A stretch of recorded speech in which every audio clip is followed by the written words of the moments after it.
You've had a terrible week, maybe a fight with a friend, a crushing day at work, or you're just feeling blah for no obvious reason. On your way home, you wander into a shop or open up your favorite online store, and there it is. That handbag that instantly lifts your spirits, or those cute shoes that seem to say life short, or something fun. Before you know it, you're at the register or clicking buy now, and guess what? You do feel a bit better. If this scenario sounds familiar, congratulations. You've engaged in a little retail therapy. Retail therapy is a cheeky name for the very real phenomenon of shopping to improve one's mood. A lot of us, my hand is raised, have done it. In fact, in surveys, a large percentage of people, especially women, admit that they sometimes buy themselves something to feel better. So let's explore why treating ourselves to material goodies can be emotionally soothing, and how to strike a balance so that the therapy part doesn't backfire in our finances. Why shopping feels good. So, what's happening in our brains when we do retail therapy? It turns out that buying things can trigger a release of dopamine,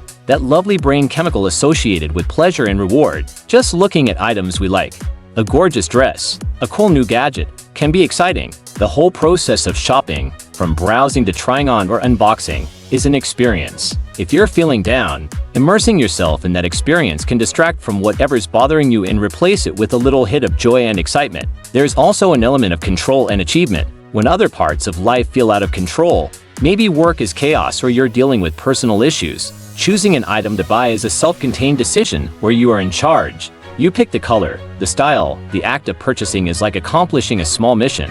That sense of I want something, I can get it for myself can be empowering. Even if it's something minor like a new lipstick, it's a quick win when other parts of life aren't giving quick wins. Interestingly, psychologists have noted that even window shopping or retail fantasy can boost your mood. Ever find yourself adding items to an online cart with no intention to actually check out? Just imagining owning those things and planning future outfits or uses can lift your spirits momentarily. It's like a mental escape. Kind of how daydreaming about a vacation can make you happy even if you haven't booked it yet. Emotional triggers. The urge for retail therapy often comes at very specific emotional moments. Stress is a big one. Picture this, you've slogged through an exhausting day, and by evening you feel you deserve something nice as compensation. Hello, online shopping spree. Or maybe loneliness. A quiet weekend with nothing to do might nudge you towards browsing Amazon just for a pick-me-up. Sadness or heartbreak. Cue the classic movie scene of someone binge shopping after a breakup. They might chop their hair and buy a whole new wardrobe to reinvent themselves, or just comfort by a plush throw blanket and fancy ice cream to curl up with. We use purchases as proxies for self-care, a way of telling ourselves I'm doing something nice for you when we feel fragile. Even happiness can trigger spending. Ever gotten a promotion or accomplished a goal and thought, I should reward myself with that pricey item I've been eyeing? That's retail therapy in a celebratory form. It's the treat yourself mentality. Fans of the TV show Parks and Recreation will recall an episode where characters dedicate a day to indulgent purchases because treat yourself. The logic: you're happy, so double down on that happiness with a gift to yourself. Boredom is another underrated trigger. When you're bored, shopping provides novelty. It's something to do that yields a tangible result, a package at your doorstep. Yay! During the height of the pandemic lockdowns, a lot of people engaged in retail therapy simply because they were bored at home and needed any little excitement. Hence the wave of random hobby gadgets and home decor items ordered online to spice up the monotonous days. Short-term boost versus long-term effects. Now, retail therapy wouldn't be so popular if it didn't work, at least temporarily.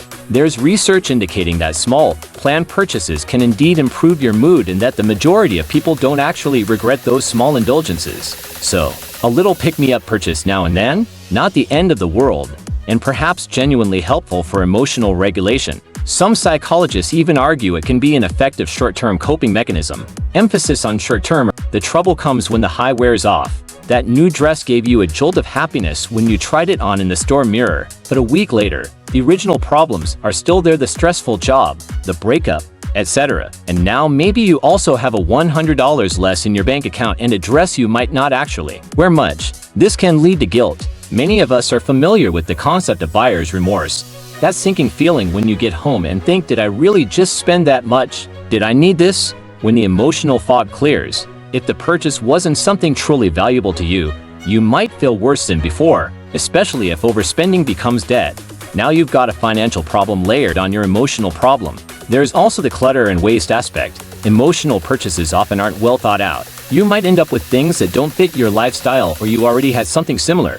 closets full of retail therapy items can actually become a source of stress themselves. All those unworn clothes staring at you equals guilt, wasted money. It can turn into a cycle: feel bad, buy to feel good, later feel bad about the buying, which could trigger more sadness and then more buying. Yikes. A bit of a hamster wheel. Healthy retail therapy. So how can one indulge in retail therapy without falling into those pitfalls? Moderation and mindfulness are key. One strategy is to set a budget for your emotional spending. Maybe you allow yourself a small treat under $20 when you're having a rough week, like a nice coffee tumbler, a new book, or a bath bomb, something that won't break the bank. Small indulgences can give you that lift without serious financial impact. It's the difference between buying one fancy cupcake versus splurging on a whole new smartphone because you are feeling blue.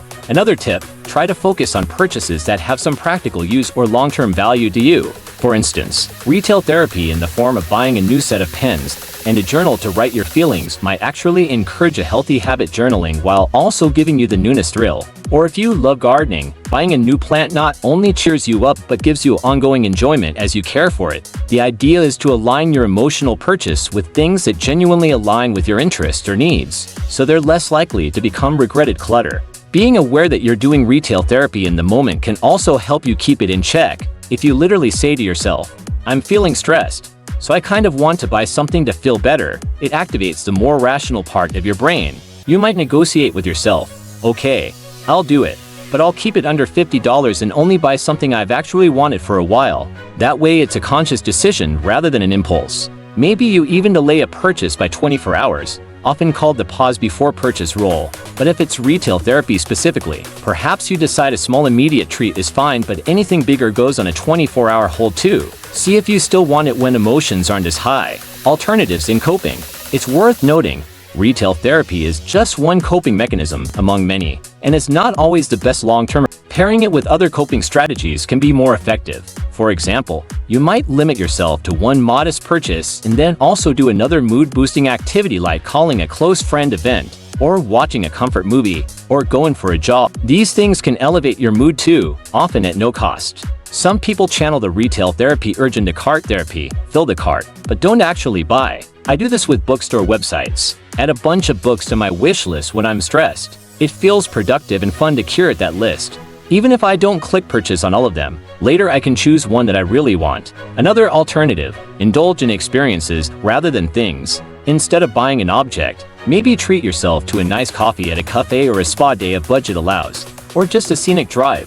Experiences can create good memories and often don't add clutter or regret like objects might. Conclusion: at the end of the day, retail therapy is a very human habit. The goal isn't to shame anyone for it. Hey, life is tough, and if a new scented candle or video game gives you a little happiness, that's okay. The goal is to do it with eyes open and within healthy limits. Recognize when you're shopping for emotional reasons, and make sure you're cool with that decision in the long run. Sometimes, just giving yourself permission for a small treat can prevent larger binges. It's like having a square of chocolate when you crave sweets so you don't end up eating the whole bar later. So go ahead and occasionally treat yourself, as the saying goes, but also treat yourself kindly by not overspending. The real treat, after all, is peace of mind, and oddly enough, nothing gives more peace of mind than knowing you're in control of both your emotions and your budget.